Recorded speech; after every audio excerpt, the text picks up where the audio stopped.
Səncə jurnalistin obyektivliyi tam mümkündürmü? Yoxsa həmişə müəyyən qədər subyektivlik olmalıdır? Yaxşı sualdır.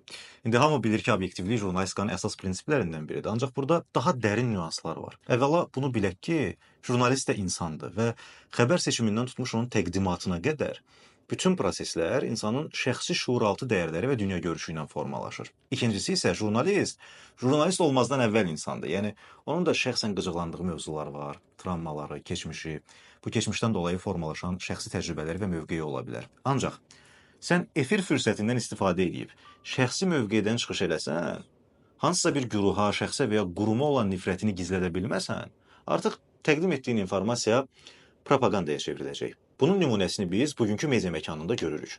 Propaganda nədir bu barədə ayrıca videom olacaq. Nümunələrdən də danışaram. Amma obyektivlik mövzusunda jurnalist iki əsas məsələni yadda saxlamalıdır. 1. Jurnalist emosiyalarını idarə etməyi bacarmalıdır. Ələxüsusda efirdə jurnalist kimi danışırsa, əks təqdirdə özündən asılı olmayaraq öz şəxsi mövqeyini kommunikasiya etməyə başlayacaqsan. Bu zamanda izləyicinin obyektiv informasiya almaq hüququna toxunursan. Sən izləyicini yönləndirirsən, onda fikir formalaşdırırsan. Bu da az qala propagandaya bərabər bir hərəkətdir. Və ikinci məqam. Təbii ki, bu danışdıqlarımız təkcə jurnalistin vicdanına buraxıla bilməzdi. Ona görə də jurnalistikada obyektivliyi balansalamaq üçün etik və professional kodekslər var. Məsələn, pluralizm prinsipi, təqsirsizlik prezumpsiyası və s. Bu prinsipləri anlamaqla peşəkar və qeyri-peşəkar jurnalistin fərqini çox rahatlıqla biləcəksiniz. Gələn videolarda bu barədə danışaram. Jurnalistika ilə bağlı suallarınızı şərh hissəsində qeyd edin.